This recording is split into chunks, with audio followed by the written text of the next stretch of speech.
Glória a Deus, meus queridos. Eu já vi essa peça, eu acho que talvez umas 4, 5 vezes. E foi eu mesmo que pedi para o nosso grupo realizar nessa noite de novo, embora muitos de nós já tenhamos assistido.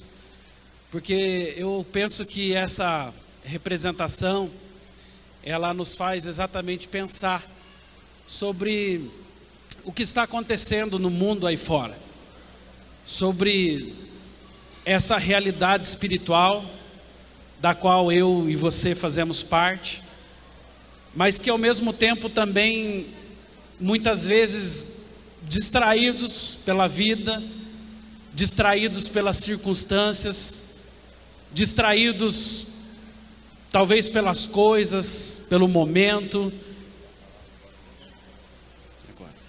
e distraídos realmente por tudo aquilo que muitas vezes nos cega para uma realidade espiritual. Você talvez não tenha se atentado para isso, mas tudo que nós conseguimos enxergar, que é fruto exatamente dos nossos sentidos, tudo que nós conseguimos perceber, que é fruto dos nossos sentidos, é exatamente esse mundo físico do qual eu e você fazemos parte. Nós estamos nesse momento enxergando talvez a roupa da pessoa que está ao meu lado. Talvez você, quando estava estacionando o seu carro, estava pensando, olhando talvez o carro do outro, se o carro do outro é melhor ou pior do que o seu. É provável que na nossa mediocridade da realidade física que nós vivamos, estejamos apenas com os nossos olhos focados naquilo que é físico, naquilo que é momentâneo, naquilo que é aparente, mas muitas vezes estamos pouco preocupados com a realidade espiritual. Boa parte de nós vive o dia assim: nós acordamos, nós olhamos, nós percebemos, nós sentimos, mas a maioria dos nossos olhares, a maioria dos nossos sentimentos, a maioria das nossas ações, elas estão sempre pautadas em uma realidade física, passageira. E essa peça de teatro, na minha opinião, ela talvez seja uma das melhores formas de visualizar aquilo que está acontecendo no reino espiritual. Sabe o que está acontecendo hoje? É exatamente isso. Um Deus querendo se aproximar, um Deus querendo abençoar, um Deus querendo cultivar o relacionamento com a sua criação, com a humanidade. Mas uma humanidade que está cega, uma humanidade que está perdida, e uma humanidade que está sem forças para reagir. São pessoas que na sua vida já se deixaram dominar pelas circunstâncias. São pessoas que já encarnaram dentro de si o sentimento da maldade e talvez da pior maldade, que é exatamente pensar: as coisas são assim mesmo. E não existe nada pior do que uma mente condicionada a pensar que é assim mesmo. Todo mundo separa, eu vou separar. É assim mesmo, está todo mundo quebrando, eu vou quebrar. É assim mesmo, está faltando algo dentro de mim. O que é que os outros fazem para preencher isso? Então eu vou fazer a mesma coisa. E meus irmãos, eu estou convencido de que a pior maldade que pode existir no coração humano é exatamente essa maldade de pensar que não tem mais jeito, que não dá mais para chegar lá. E essa, infelizmente, talvez seja a realidade de uma grande maioria de pessoas. Não é que elas não querem, não é que elas não estão nem aí para Deus, não é que elas não precisam de Deus, é que elas não conseguem chegar mais perto do Criador. a opressão, o envolvimento com as trevas já é tão forte, já é tão visível, a mente já está tão acostumada para o mal, a carne já está tão inclinada para as trevas, que a pessoa não tem forças para romper com essa situação espiritual que muitas vezes tira dela o prazer e a possibilidade de chegar mais perto de Deus.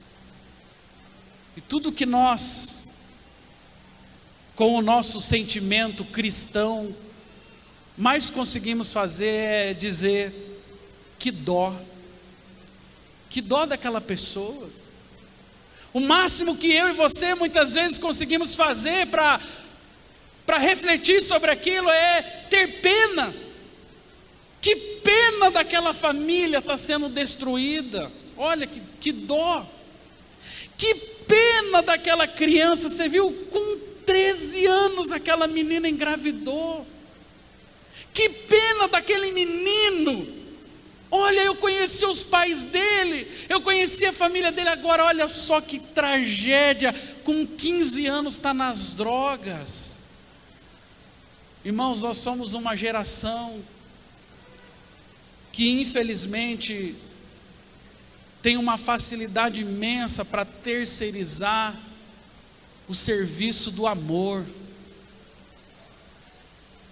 Nossa geração, ela aprendeu a se esconder através dos mais diversos níveis de argumentos para poder dizer: eu não posso, eu não consigo, eu não tenho nada a ver com isso. Nós somos parte de uma geração cujo centro da vida é exatamente nós, é a nossa caminhada, é as minhas coisas, é os meus sonhos, são os meus projetos. Nós somos a geração mais individualista da história, porque cada vez mais o sentimento pelo outro vem decaindo dentro de nós. Há uma possibilidade muito grande de que eu e você já tenhamos perdido a esperança no ser humano. Quantas pessoas já te ofenderam? Você já foi vítima do golpe de quantas pessoas contra a sua vida? Quem machucou você? Quem supostamente destruiu a tua vida?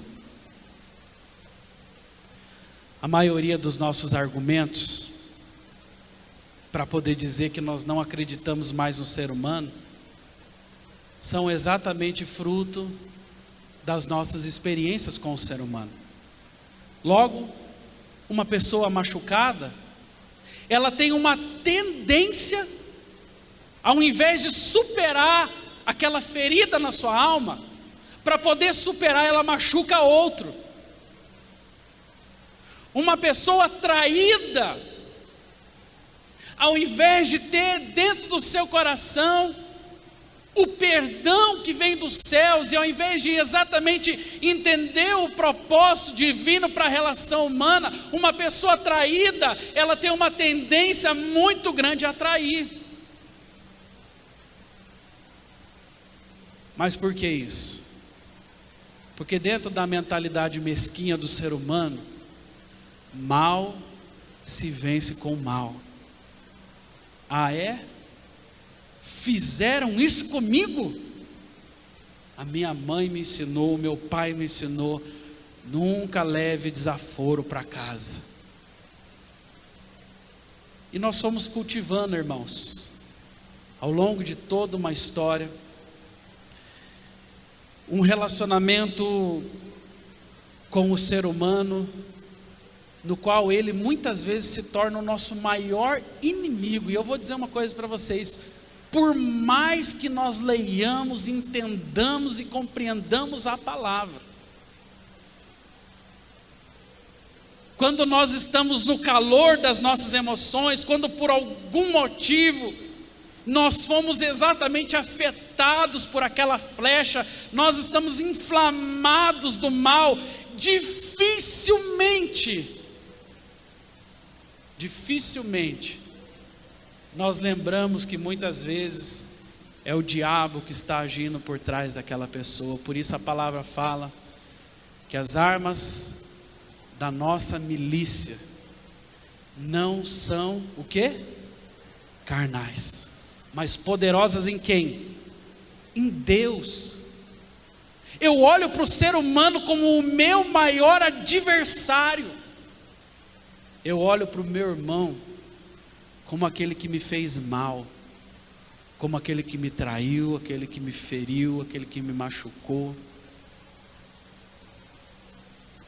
E eu tenho medo de pensar sobre isso. Mas nós somos a esperança do mundo. Nós somos a palavra de Deus, nós somos o povo do Senhor, irmãos. Se nós que somos o povo de Deus perdermos a esperança no ser humano, eu pergunto para você, quem vai ter esperança no ser humano? Você vai esperar a formação de uma classe política nova? Você vai esperar os anos da história passar, a cultura se romper, para quem sabe se no futuro um novo grupo de pessoas, um novo estilo de vida, uma nova organização social for forjada em nosso meio? Então sim, nós temos a esperança para o mundo. Será que essa é a nossa esperança? Será que é nisto que nós nos baseamos, irmãos? A maioria das vezes é. É mais fácil, como eu disse, terceirizar o serviço. É mais fácil colocar a culpa. Você está vendo aí o tanto de pessoas que tem jogada nas ruas? Essa prefeitura não faz nada. Esse governo, olha, esses políticos não valem nada, porque se valesse alguma coisa, a educação não estava do jeito que está, a saúde não estava do jeito que está, as pessoas não estavam do jeito que estão. Lógico, tudo tem influência também, mas a verdade é que a maioria de nós se esconde atrás dos erros dos outros, para poder não fazer aquilo que nós fomos chamados a fazer. Então é mais simples.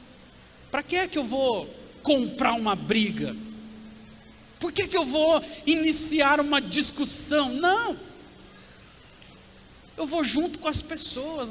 Para onde a maré está indo? Então eu vou com a maré. Está todo mundo murmurando da política, então eu vou murmurar da política. Está todo mundo falando que o problema é um problema de gênero, que a sociedade está com uma crise de gênero, então eu vou para o lado do gênero. E a gente vai às vezes de maré em maré, se escondendo atrás de uma responsabilidade que é nossa, exclusivamente uma responsabilidade do povo de Deus. Ou você acha que foi à toa que as palavras de Mateus disseram: você é sal, você é luz? É por um motivo simples, porque a luz faz sentido no meio das trevas, e porque o sal dá sabor aonde está insípido.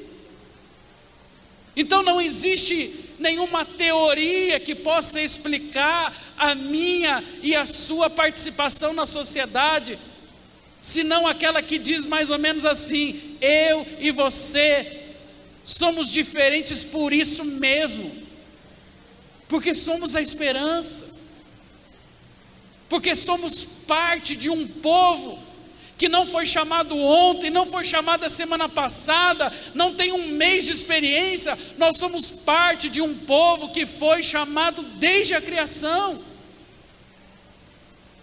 e o Senhor vem cuidando desse povo, o Senhor vem protegendo esse povo. Quando você olha e lê o Antigo Testamento, por exemplo, você consegue perceber quantas vezes Deus livrou o povo dele de guerras. Quantas vezes Deus livrou o povo dele da morte? Quantas vezes Deus livrou o povo dele da fome?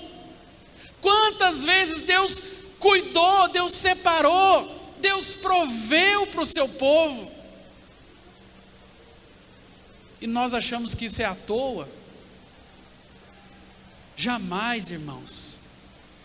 Deus só operou o que operou porque Ele tinha propósitos na sua geração. Ele tinha propósitos para com o seu povo, e o propósito dele para com o seu povo era exatamente que ele se tornasse esse instrumento de Deus para fazer a diferença na terra. O que é que nós estamos fazendo? Como nós estamos agindo? Qual é o nosso legado? Qual é o nosso testemunho? Nós vivemos também, irmãos, com muita facilidade diante de uma outra face. Cristianismo, para muitas pessoas, é uma mudança de conduta ética e moral. Há muita gente que vai ao longo da sua vida cristã testemunhar suas mudanças éticas e morais. Então, é provável que uma pessoa que conheça Jesus da nossa geração, ela passe décadas da sua vida apenas mostrando para as pessoas que o fruto maior da sua mudança é o fruto moral e ético. Mais ou menos assim: eu fumava antes, agora não fumo mais. Eu bebia antes, agora não bebo mais. Isso é parte da vida cristã? É também. É libertação? É libertação. Mas isso não define conversão. Isso não diz quem foi arrancado desse mundo. Isso não define se o nosso espírito foi realmente trocado. É possível que seja apenas uma mudança natural, uma mudança de alma. Aliás, quem gosta de ter boa saúde, quem gosta de conservar o seu corpo bem, pode naturalmente também fazer isso. Não precisa necessariamente ir para a igreja. Eu conheço muita gente que não foi para a igreja, parou de fumar, não foi para a igreja, parou de beber. Por quê? Porque quer ter um corpo melhor, quer ter um estilo de vida melhor. Maravilha! Então, o cristianismo é muito mais do que apenas uma mudança ética e moral das nossas vidas. É provável que alguém pergunte para você: você é cristão? Ah, é? Olha, que coisa boa! Como se define um cristão? Ah, eu nunca matei, nunca roubei, nunca destruí. Esse é o argumento de muita gente. Pasme você. Mas tudo que uma pessoa da igreja da nossa geração consegue muitas vezes falar sobre a sua vida com Deus, diz respeito ao seu convívio moral e ético. Nunca matei, nunca roubei, nunca destruí, pago os meus impostos em dias, não fumo, não bebo, não faço tal coisa, não uso drogas, não.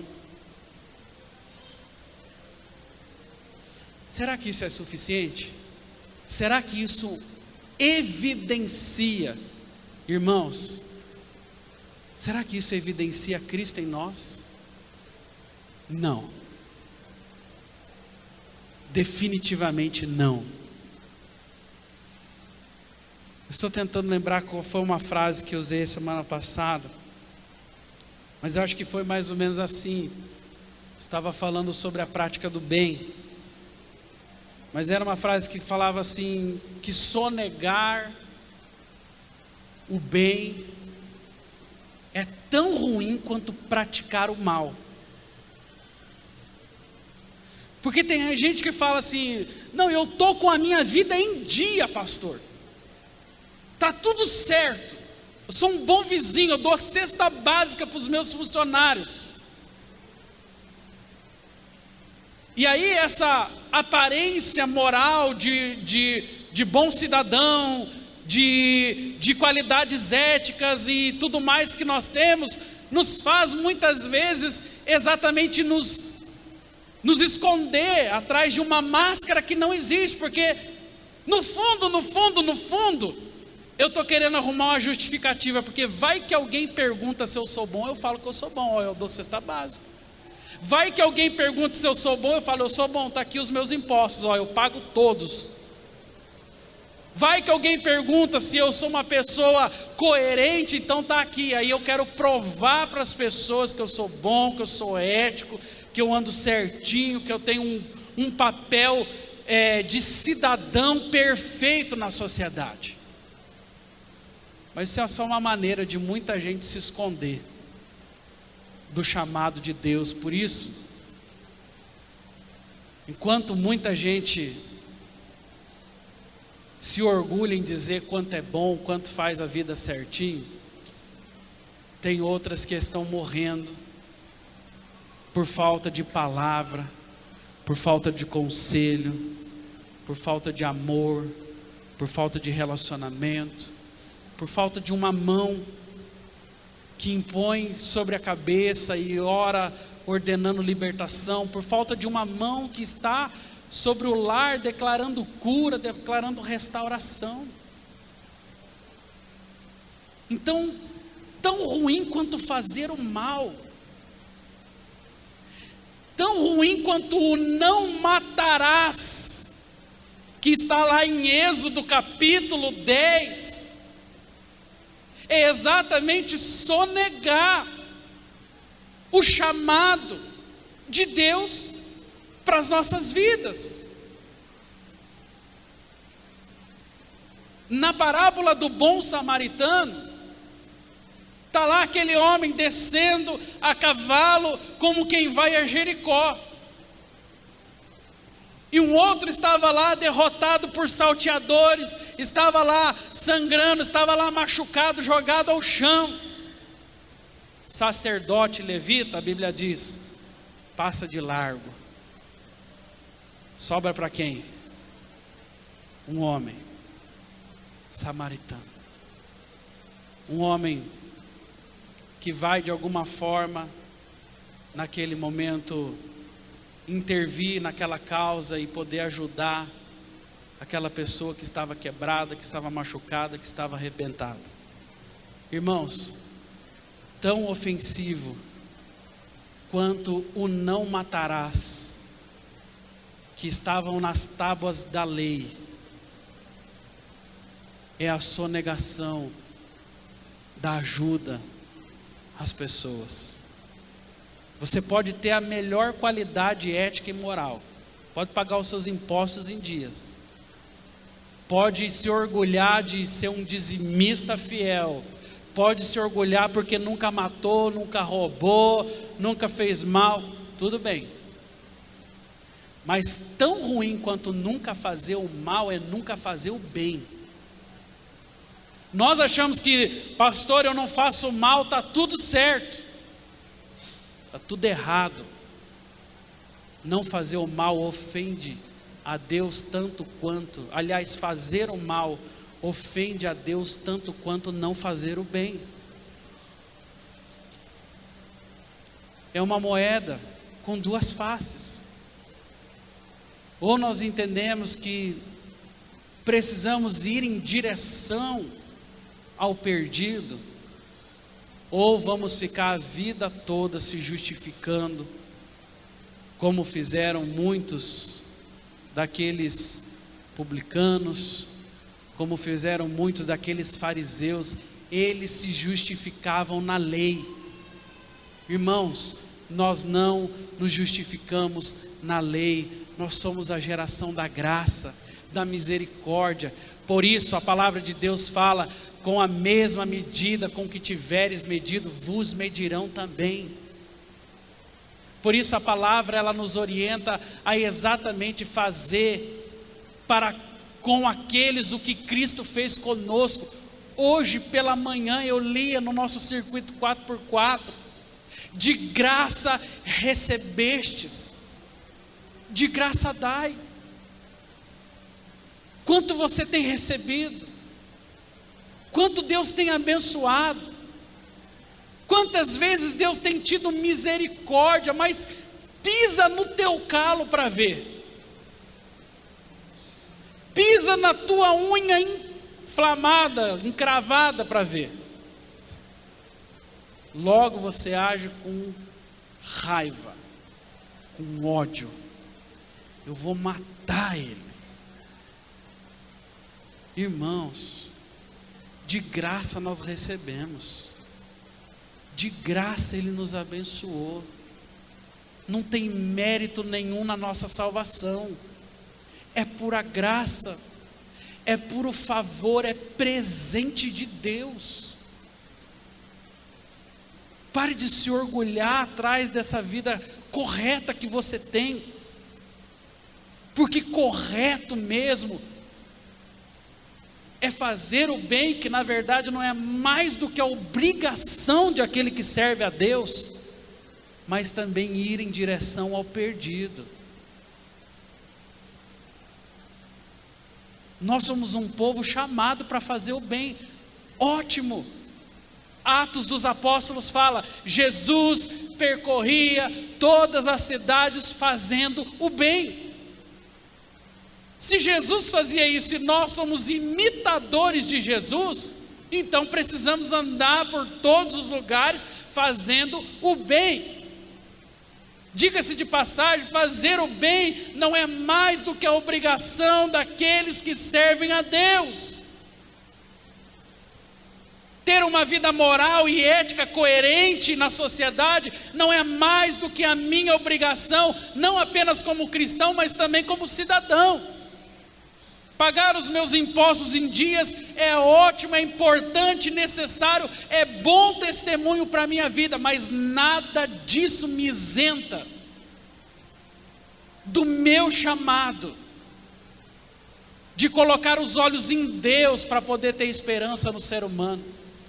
Porque se eu coloco os olhos no ser humano, no seu jeito de ser, no seu jeito de agir, eu nunca perdoo, eu nunca tenho esperança. Mas quando eu coloco os olhos em Deus e vejo o quanto Ele é gracioso, o quanto Ele me amou, o quanto Ele me abençoou, a nova oportunidade que Ele me deu, então eu lembro.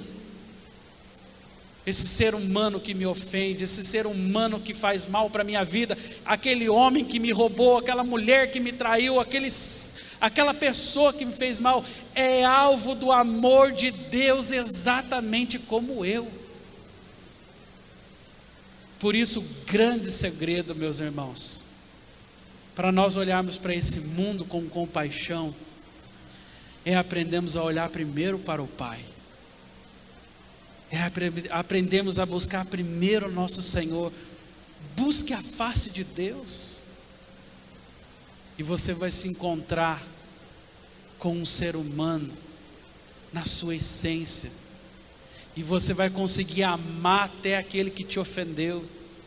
Você vai conseguir superar feridas da sua alma que remédio nenhum, doutor nenhum, psicologia nenhuma cura, a não ser aquela que vem do alto, porque isso é fruto de misericórdia e não de inteligência, não de capacidade, não de ações humanas.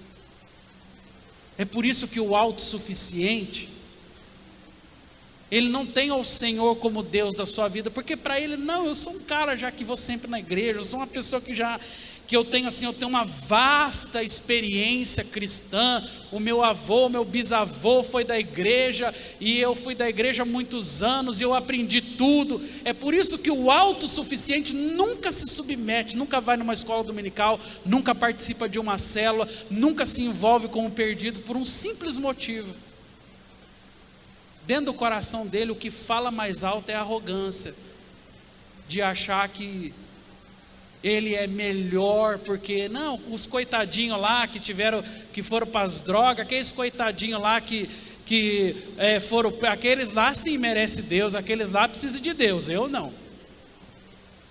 E nós não sabemos que essa arrogância e autossuficiência é o que mais mata pessoas na terra, é o que tira de nós o poder de Deus, porque não nos sentimos alvos da graça, não sentimos alvos do amor. Por isso, quando Jesus ele se relaciona com os discípulos, ele fala exatamente isso: eu não vim chamar justos, eu vim chamar pecadores. Os sãos não precisam de médico, quem precisa de médico são os doentes. E nesse caso eu quero ser um eterno doente, porque eu quero sempre precisar do Senhor. Agora os sãos não, eu estou sempre bem, eu não preciso tanto de Deus como aquele fulano precisa. Olha que família destruída, olha que pessoa miserável, olha que vida maltratada, esse sim precisa. E como o Senhor declarou àquela igreja, se eu não me engano era Laodiceia: nem sabe que tu és infeliz, sim, miserável, pobre, cego e nu. E ele fala: compre colírio para os seus olhos, para que você possa enxergar. Está tudo bem com a sua vida? Está tudo em paz com a sua família? Você está com saúde em casa? Ótimo. Isso é maravilha, isso é bênção de Deus. Mas será que tudo isso às vezes não tira de nós a capacidade de olhar para o outro? Irmãos, eu tenho a impressão que se um dia tiver um acidente na frente da minha casa, e eu acordar assustado e, meu Deus, um acidente, é mais fácil eu correr para o quarto do meu filho, olhar: ufa, meu filho está bem. Eu não estou me importando se quem está do lado de fora morreu, se foi uma tragédia, quantas pessoas estão envolvidas, não. Se o meu filho está bem, ufa. No desemprego agora, se tudo está ótimo para mim, eu estou estável no meu emprego, ufa, estou a salvo. Mas eu não estou nem aí para a estatística dos jornais que anunciam que nós estamos vivendo o maior índice de desemprego da história, porque não é comigo, é o meu vizinho, mas é o meu vizinho que se dane. Quem mandou não estudar? Quem mandou ser vagabundo? Quem mandou? Esse é o argumento do povo de Deus, por incrível que pareça, irmãos. Justiça própria, porque achamos que o que está em nós é maior do que o que as pessoas estão vivendo no mundo, e nós somos iguaizinhos a eles, com exceção de que eu e você aceitamos a Cristo, e até o dia da nossa morte nós somos concorrentes principais à salvação, mas não significa dizer que nós exatamente já estamos salvos, porque salvação é uma conquista diária. Todos os dias eu preciso me render aos pés da cruz. Não é salvo uma vez e salvo sempre, não. Ah, pastor, mas eu já desci as águas do batismo. Que bom que você fez isso. Foi o começo e não o fim. Ali a chama começou a se acender, ali a paixão pelos perdidos começou a nascer dentro do teu coração, ali a esperança para o próximo, ali os seus olhos se abriram, ali o inimigo da sua alma começou a perder espaço no seu coração. Foi ali que você conseguiu a vitória em Cristo, mas apenas para permanecer nele. E permanecer nele, irmãos, é fazer a vontade dele. Quantos de nós temos feito isso? Você sabia que o Bill Gates é ateu? Ele já fez essa declaração, que ele é ateu.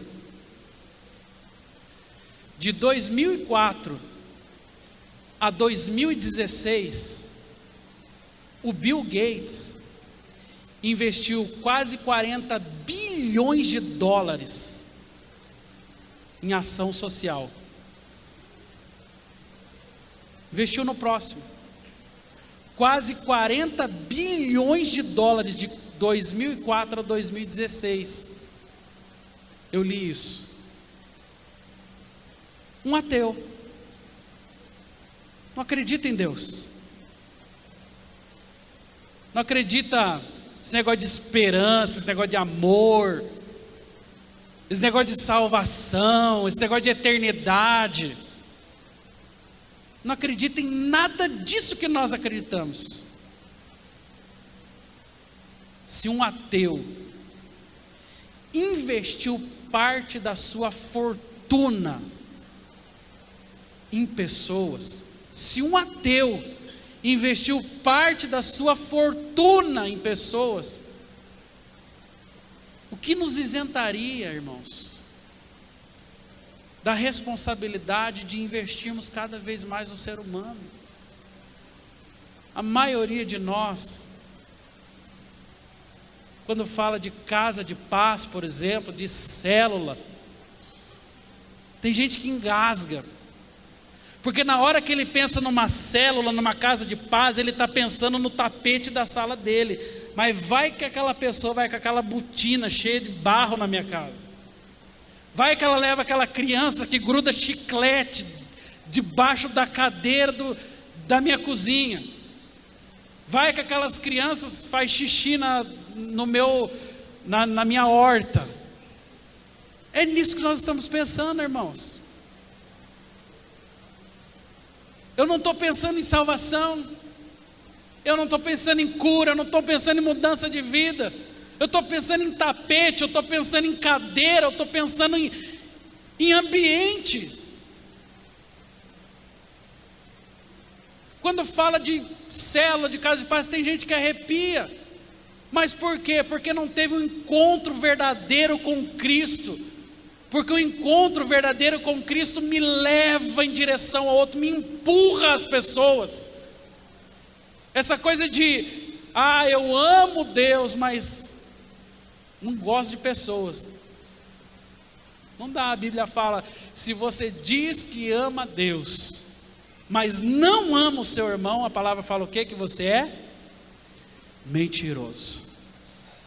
Por isso amar Deus de verdade me leva em direção às pessoas de verdade.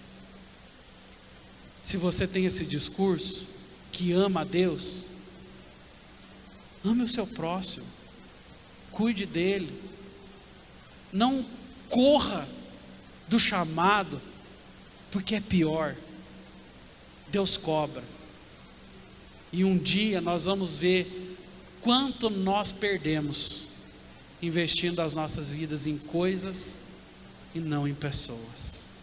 Eu quero convidar o louvor para vir aqui para o altar.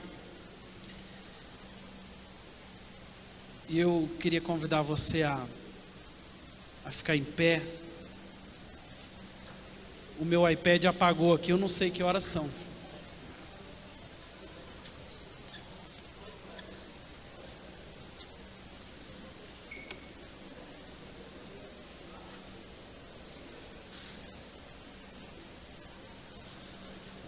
Igreja, eu queria nesse momento final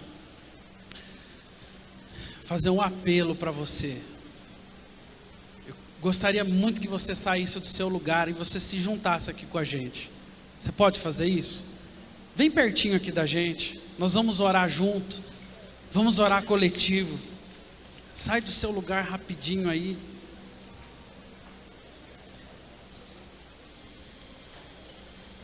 Vem bem para frente aqui para poder caber bastante gente nesse espaço que nós temos.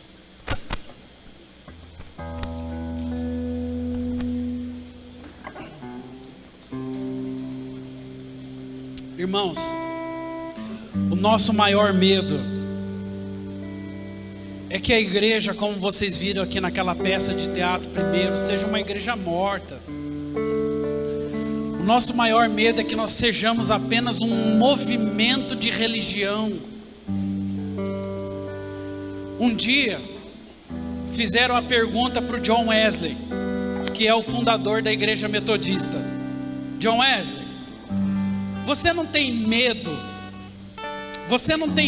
de que o metodismo um dia desapareça da face da terra e ninguém lembre mais de metodista, de metodismo? Sabe qual foi a resposta dele?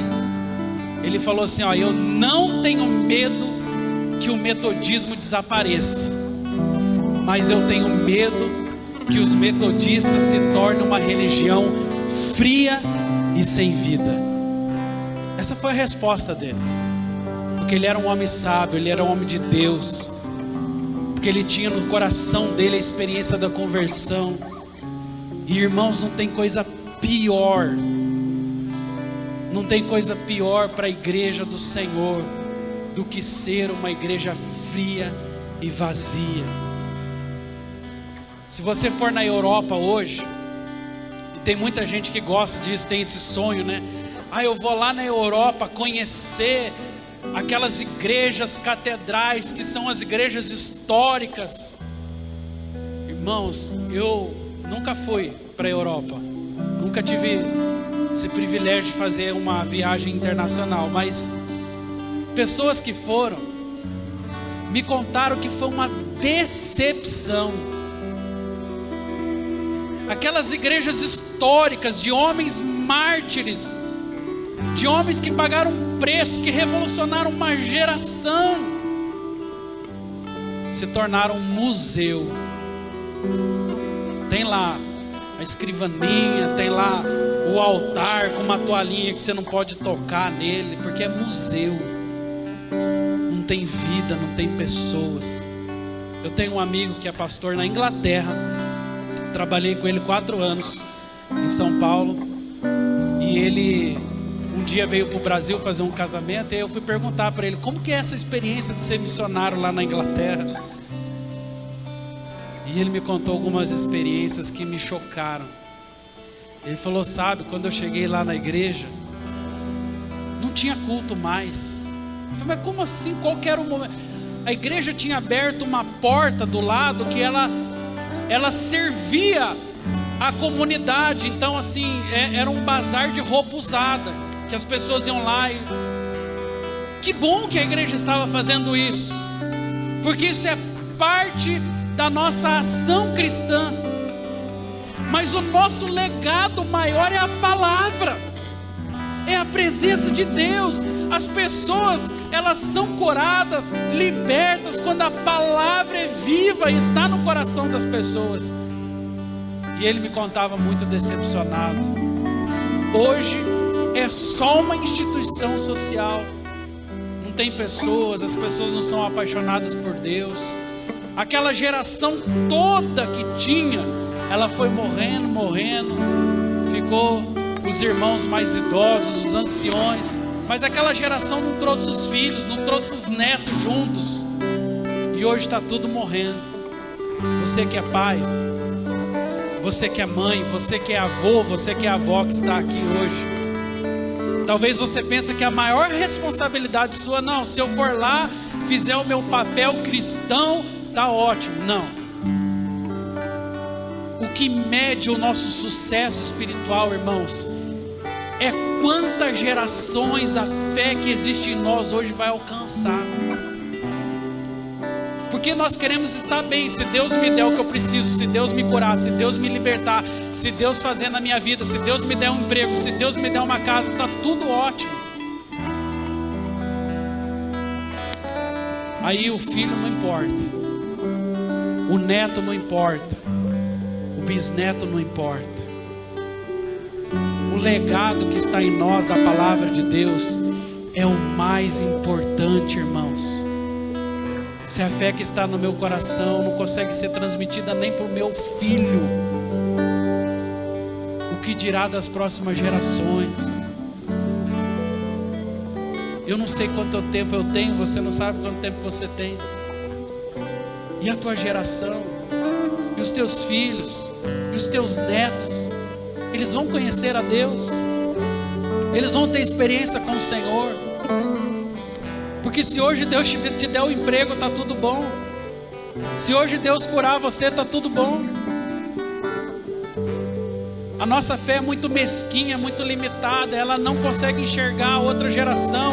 Ela não consegue ultrapassar os níveis do ambiente físico, das necessidades circunstanciais. Não, a nossa fé, ela precisa ter a leitura do espiritual, daquilo que essa peça de teatro fez. Ela precisa enxergar que o diabo, inimigo das nossas almas, está o tempo todo tentando nos tirar do caminho do Senhor. E por mais que, como nós vimos aqui a Vitória, que estava representando aquela pessoa que ia na direção de Deus, por mais que ela tentasse, por mais que ela corresse a carreira, ela não conseguia chegar, porque a opressão do ambiente espiritual é tão forte às vezes que as pessoas, elas ficam paralisadas, elas ficam acomodadas. Mas quando alguém rompe com isso, quando alguém chega perto de Jesus, quando alguém confere os atos do Senhor e passa a viver aquilo dentro do seu coração, a possibilidade de transformação é tão grande, não só para a sua vida, mas para a vida dos seus filhos, para a vida dos seus netos. Se você tiver todos os motivos do mundo hoje para desistir da tua vida, porque está difícil, talvez você tenha algum outro motivo, porque você tem filhos, ou porque você terá filhos, porque você tem netos, ou porque você terá netos, porque tem uma geração que vem depois de nós. E queira Deus, irmãos, que os nossos filhos tenham experiências com Ele. Eu tenho muito medo. Eu já ouvi muita história de filho de pastor, tenho muitos colegas pastores que tiveram. Eu tenho muito, mas muito medo. Eu já chorei diante de Deus de medo que os meus filhos não estejam no caminho do Senhor. Sabe por quê? Porque eu sei que eu sou pastor, mas quem decide a vida com Deus é eles. No final das contas, tudo que eu posso fazer é testemunhar, é falar do amor, mas a decisão é deles. Então, se eu não superar todos os meus limites, se eu não me esforçar o máximo que eu puder para apresentá-los ao Senhor, no dia que eles tiverem que tomar a decisão deles sozinhos, no dia que eles tiverem que ter a experiência deles com Deus, eu posso ter tanto alegria quanto decepção, porque a experiência com Deus é particular, a salvação é particular. Mas nós podemos fazer algo para mudar isso. Nós temos um chamado. Eu queria que se desse para cantar aquela canção, Não Vou Deixar a Chama Se Apagar em Mim. Eu não sei se você conhece a letra dessa canção, foi cantada agora no louvor. Mas se você não conhece, apenas esse refrão vai ser a nossa oração nessa noite. Não deixa a chama se apagar. Não deixa o amor, não deixa a presença de Deus sair de você. Se você conhece essa canção, declare ela de toda a sua fé. Se você não conhece, leia ali na transparência e faça dela a tua oração nessa noite. E não deixe o Espírito sair de você. Não deixe o fogo se apagar da tua vida, em nome de Jesus. Vamos adorar o Senhor.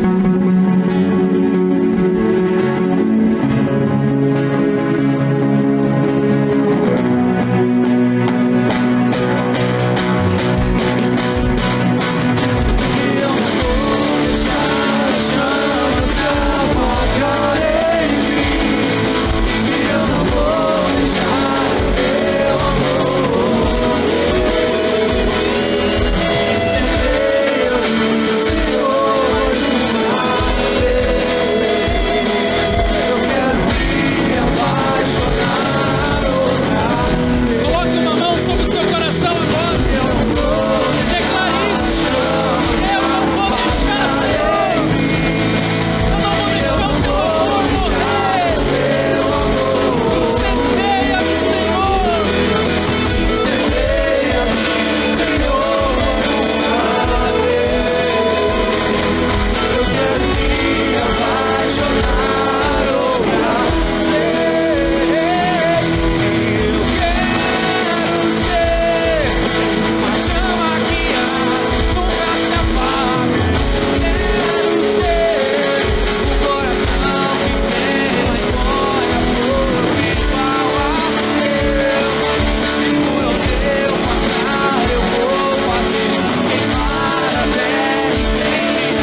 Incendeia-me, Senhor, mais uma vez.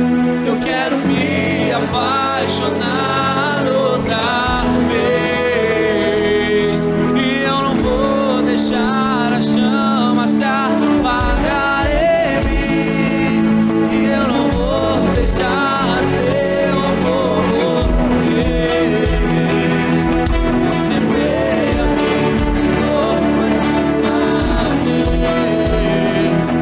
Eu quero me apaixonar outra vez, e eu quero ser uma chama que arde, nunca se apaga. Eu quero ter um coração que queima e fogo igual ao teu.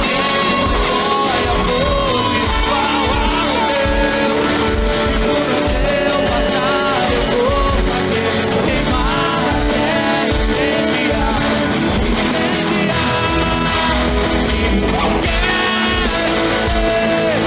quero ter uma chama que arde, nunca se apaga. Eu quero ter um coração que queima e molha fogo igual ao teu. Por onde eu passar eu vou fazer queimar até incendiar, incendiar.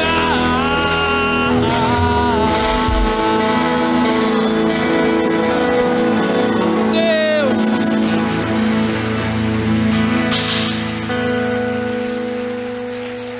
feche os teus olhos.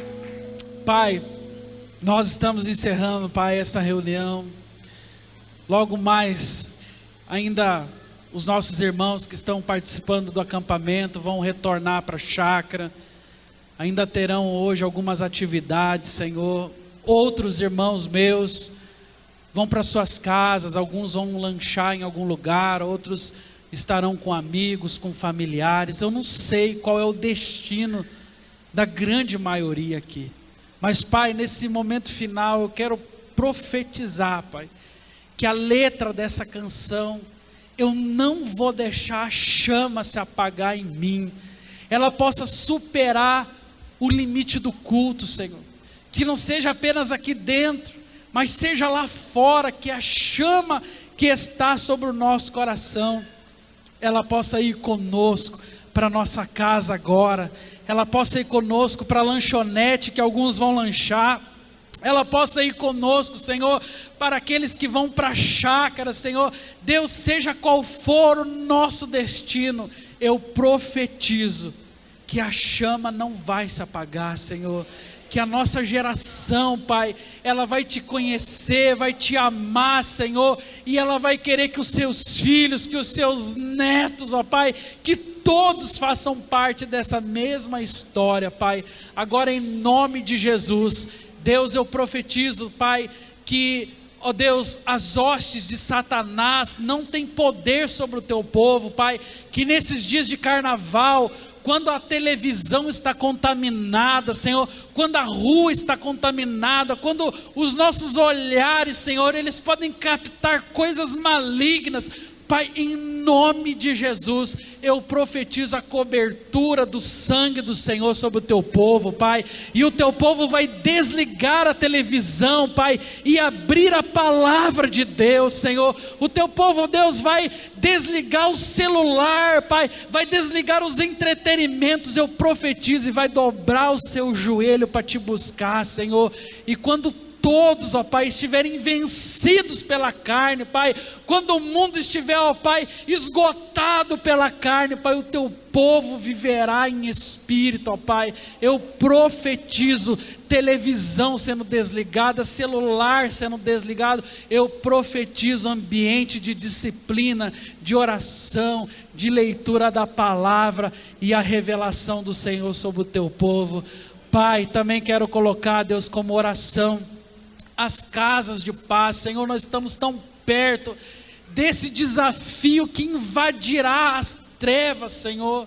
Pai, é tão difícil quando apenas uma pequena parte do teu exército se mobiliza, mas Senhor, eu creio que o Senhor tem chamado hoje, Pai, famílias, homens e mulheres, para não sonegar mais o bem, Senhor. Pai, nós queremos ser a geração que faz o bem, que leva a palavra. Pai, eu peço hoje, Pai, hoje aqui, desperta homens, mulheres, famílias, Pai, para poder abrir as portas de lares e levar a paz, levar a palavra e ser luz na vida de muitas pessoas. Pai, nos ajuda com essa tão difícil missão. Pai, nos protege como igreja, nos guarda, porque na semana que vem, Pai, nós vamos iniciar, Pai, esse projeto e precisamos muito da Tua proteção, precisamos muito da Tua companhia, Senhor, precisamos muito da guarda dos Teus anjos sobre a vida da Tua igreja, Pai. Prepara o ambiente do treinamento sábado, Pai, que nós possamos refletir, Pai, orar, jejuar por um tempo, ó Pai, de expansão e avanço do Teu reino, onde vidas serão salvas e nós não mais sonegaremos o bem, porque sabemos que sonegar o bem é tão ruim quanto fazer o mal, Senhor. Pai, agora sela esta palavra, cobre-nos com o Teu sangue e nos dê uma semana de vitória para a honra, glória e louvor do Teu santo nome. Aqui oramos, amém. Que Deus te abençoe, que você tenha uma semana de vitória, em nome de Jesus. Aplauda o Senhor e abraça o teu irmão com a paz do Senhor, em nome de Jesus.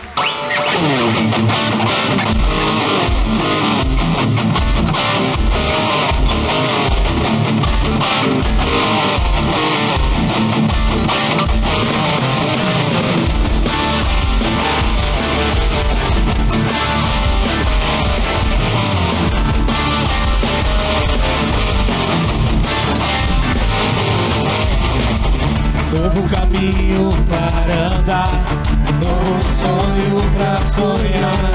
O deserto não é o meu